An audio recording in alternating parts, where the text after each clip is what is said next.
బాలకృష్ణ సినిమాల మాదిరి అసెంబ్లీ కూడా సినిమా అనుకుంటే ఏం చేయలేం. సినిమా డైలాగులు అంతా కూడా ఎవరో స్క్రిప్ట్ ఇచ్చేసి డైలాగ్ చెప్పి ఆయనంతా 3 గంటల సినిమా ప్రజలు చూడడానికి ఉపయోగపడే సినిమా విధంగా కూడా ఈ అసెంబ్లీ అనుకుంటే మాత్రం ఏం చేయలేం. మామూలుగా అసెంబ్లీకి వచ్చేటప్పుడు కొద్దిగా సాంప్రదాయాలు కొద్దిగా ఉండాలి. మామూలుగా తాగి అసెంబ్లీలోకి వచ్చి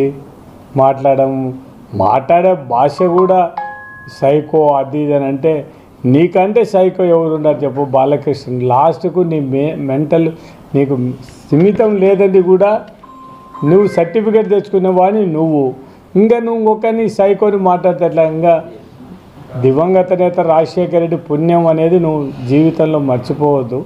కేవలం ఎన్టీ రామారావు కొడుకుగా ఆనాడు రాజశేఖర రెడ్డి గారు ఏదో ఎన్టీ రామారావు కొడుకు మాజీ ముఖ్యమంత్రి కొడుకుగా నిన్ను సేవ్ చేసినాడు తప్ప మీ వాళ్ళ తెలుగుదేశం పార్టీ వాళ్ళ మాదిరి అవకాశాన్ని దొరికిందిలే వీళ్ళని అన్యాయం చేయాలనే మనస్తత్వం వైఎస్ కుటుంబానికి లేదు. కాబట్టి ఆ రోజు రాజశేఖర రెడ్డి కానీ కాంగ్రెస్ పార్టీ కానీ బాలకృష్ణని ఏం కాకుండా ఆ డాక్టర్ సర్టిఫికెట్ తెచ్చుకోవడంతోనే బయట బలగడినాడు.